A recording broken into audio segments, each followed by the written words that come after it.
And now, it's time for another Dice Tower review with Tom Vasel. Hey folks, today we're taking a look at Islebound by Ryan Laukat, with artwork by Ryan Laukat and everything by Ryan Laukat. This is from Red Raven Games. This is the follow-up to his last game, was Above and Below. This doesn't really have anything to do with Above and Below. There's a few things that are the same between that game and this one, but it is a very different game. This is a game in which you are on an island and you are going around trying to get the most renown, be the pirate king of the world. This game actually does have a mini expansion in it for Above and Below, but it's a new tale as you take a ship around and perform actions, getting resources to get renown in different ways. Let's take a look.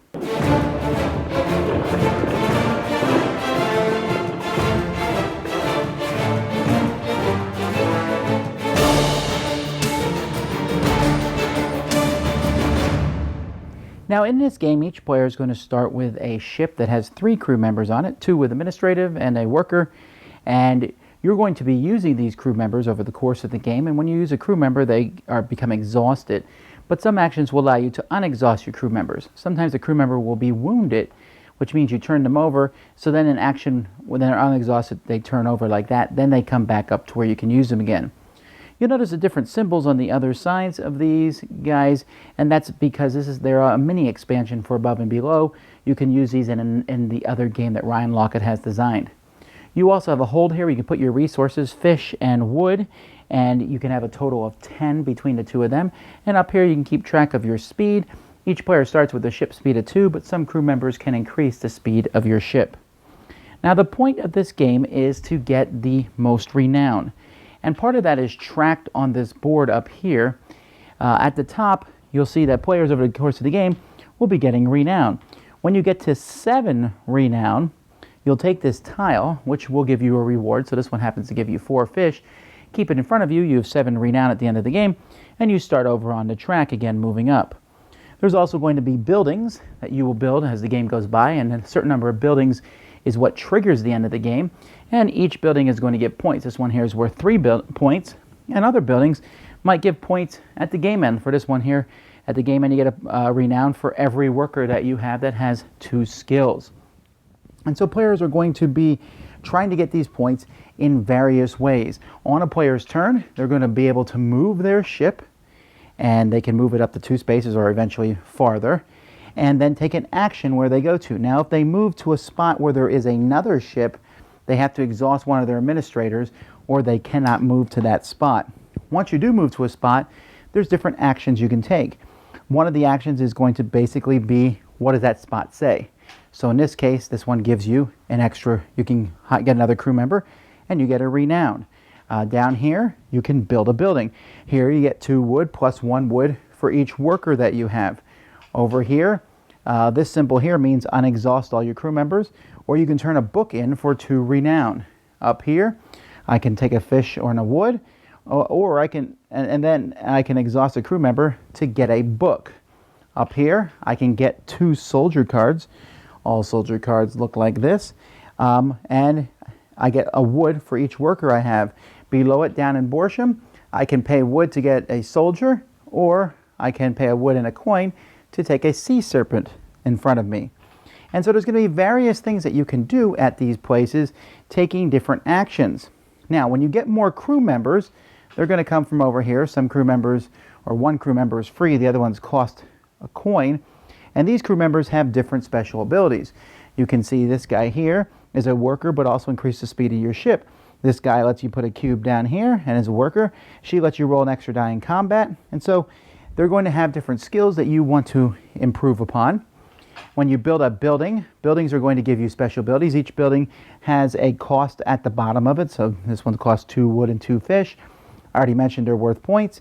And some will give you bonuses. For example, when you have this one built, every time you go to Fell's Garden, you will get an extra wood. You can also buy these buildings straight up. They all have a cost on them, which is the renown they're worth. So 4, 4, 3, 6, and 4. But when you buy them, and this is a free action, you don't need to go on the island to buy them, you can just buy them. When you buy them, you have to pay money and you get them. But if they're underneath a book, you have to have that many books in front of you or you can't buy that card. So if you're paying for them, you can only pay for these 2. So there are various actions that you'll be taking, but you also might want to conquer an area, because if you conquer an area, you don't have to pay for it. Did I mention paying? See, when you go take these different actions at the different islands, you have to pay for them. Well, not all of them, but usually. So here at the bottom, this one costs a coin. Down here, this one costs a coin, and you have to exhaust one of your crew members. And every time you pay coins for these islands, you are placing them here. So on a player's turn, instead of taking an action, they can simply scoop up all this treasure that's here, because that's going to be building up over the course of the game. If you own an island, though, you don't have to pay for it, and other people will have to pay you to go to that island. Some islands can only have diplomacy used against them. Some islands can only have attacking used against them, and some islands can have both. Now, when you're attacking an island, what you're going to do is you're going to decide who you're going to attack that island with. So, for example, maybe I want to attack that island with 3 soldiers and 2 sea serpents. Now, because I'm attacking with 5 things, I get 5 dice to use. I'll roll those dice and assign numbers to each of these. I rolled a 4, that makes that soldier a 2. That 4 makes that soldier a 2. A 3 makes this sea serpent a 2. A 3 makes this sea serpent a 2. And a 6 is useless, because there's only 1s and 4s on soldiers and 3s and 5s on sea serpents. So I have 2, 4, 6, 8. That's my attack power. If my attack power is equal to or greater than the place that I'm trying to attack, then I'm going to put a cube of my color on there to show that it's mine. I can attack one that someone else owns, but it would just cost 2 more. It's instead of that being a 7 to attack Rat Nest, it would be a 9. Diplomacy is even easier than attacking. There's no luck. Instead, as the game goes by, you're putting up the, cubes up here on the influence. Different actions are going to allow you to do that. And when you do an influence, you simply need to remove cubes that are equal to the influence of what you're doing. So I just removed a 2, a 1, a 2, and a 2, so I have 7 influence to spend. And same thing, you take over the island, and if someone else has that island, again, it costs 2 more influence. And that's pretty much the game. You're going to go back and forth. I should mention, there's a couple more free actions, or at least one more free action. You'll notice there's these brown discs on the board. Each of these discs show where there's like a quest that you can do. There's quests up here on the top of the thing. When you go to these quests and you do whatever it says, you will get some influence. This one lets me put 3 cubes in influence track. This one lets me put 1. This is one of the main ways to get influence on that track that you'll be able to use. Each one has a different requirement to do. When you do it, it goes away. And over here, there's renown cards. When you go to these, you will get a certain number of renown. For example, brag of your pirates gives me 1 renown. And then when you take this, everybody would get 1 renown for every soldier you own. So you always want to be careful when you go there and pick one of those cards. It will help you out, but it might help other people out. So you want to try to pick one that helps you out more than the other players. And that is essentially the game. Let me show you the resources. There's books and fish and wood and different player cubes and different armies. There's even a special card that gives you a special sea serpent who's a 1-4 instead of a 2-3. Most points at the end of the game is the winner.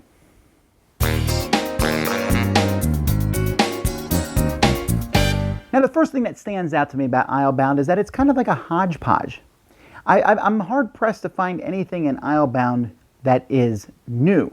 It uses a bunch of mechanisms from other games. It uses the money thing from No Thanks, where you're putting coins out and eventually someone's just going to take the coins instead of putting one out.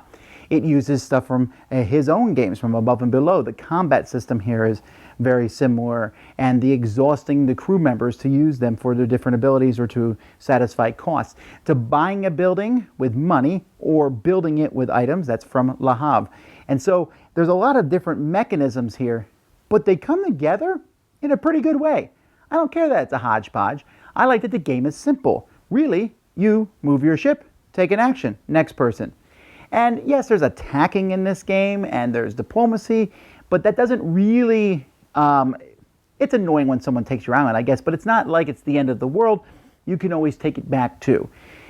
There's one minor thing that I'm not a huge fan of. I'm not sure I like the attacking system as much. Essentially, you need to roll 5s. You need to have sea serpents and roll 5s, or you want to have soldiers and roll 4s. It's just not a very intuitive system. You get 1 die per person that you're attacking with, extra dice if you have crew members with those dice, and then you assign those dice to the different characters. It's interesting and it's different. I just don't know that it's that spectacular. But it works, and when you lose one of your pirates or sea serpents. If you win, you lose them all, and I think that's a good mechanism, because if you lose, It's not the end of the world. You can always try again. I do like the different actions that you can take. They're very simple. Grab some wood here, grab some fish here, grab books. Books are great resources. Wood is better than fish, but they're all useful, and sometimes you'll need certain combinations to build those buildings. Buildings are certainly key to the game. Not only do they trigger the end of the game, but they give you special abilities and are worth a lot of points as time goes by. Like I said, the game plays smoothly. There's some player interaction where you steal each other's islands every once in a while, or just going to an island someone else wants, forcing you to use one of your administrative crew members. Unless you don't have one, then you can't go to that island. The game is beautiful. I really like the look of it. Ryan has always been a good artist, has a lot of cool ideas in this game, and just looks nice and splashy. Gives this whole island thing on the board. When people walk by, they're like, what is that? Solid game. Possibly my favorite game that Red Raven has done, actually. I do really like a lot of his games, though. But this one it was easy. Sometimes these games have different things going on in them, and you have to remember this and that. And sometimes what he recently did a worker placement game where it was like tough the whole time. You're like, what do I do? Here, there's always plenty of options. I know that the building part of this is similar to Le Havre, but it reminded me of Le Havre in more ways than one. And there's always an abundance of good choices to make. It's just on a much lighter level. This is the Ticket to Ride version of Le Havre, and that's good. Go around my ship, get some wood here, go get some fish. Now I go turn those into that building. Now I go over here and get this and get this. Now I go turn that into some renown. Now I go here and get this, and I complete that mission, and then I do this and build another building. And the gameplay is fairly quick. I mean, I think once you get going, it's just going to take 70, 80 minutes to finish a game of 4 players. Faster if you're playing with fewer. I love the pay coin to do something or take them all, because they sit there and you go, man, there's 5 coins. I really need money. Should I take those 5 coins? I'll pay a coin. Maybe it will go around. Next turn, I'll have 8 coins. No, you're not going to have 8 coins. Someone else is going to take it. Or are they? Great thing. Easy to implement in this game. It's not the whole point of the game. It's a minor point, but it works. Having the crew members. Is it worth me getting another crew member? That lets me go around more actions before I have to go home and refresh them all. Sure. Should I take one that lets me move faster? Yeah, 3. Moving 3 is useful. Moving 4 is even more useful, but do I need to move 4? I can get almost anywhere on the board with 3. So the choices in this game are like that. They're not difficult choices, but they're there. And they're good choices. Like, do I want a pile of wood? Or do I want one of those renown cards? Do I want to build a building, or do I want to take this island over? Fun, simple, good. I haven't heard a lot of people talking about this, but I think you should. Certainly one of his best games, Islebound. Dice Tower Judgment, excellent. Thanks so much for watching the Dice Tower videos. Find more great videos and reviews, as well as our top-rated audio podcast at Dicetower.com. You can also find other great shows at Dicetowernetwork.com. I'm Eric Summerer, and you've been watching The Dice Tower. The Dice Tower is sponsored by Cool Stuff Inc., where you can find great games for great prices. Cool stuff in stock. Check them out at CoolStuffInc.com. Shut the door!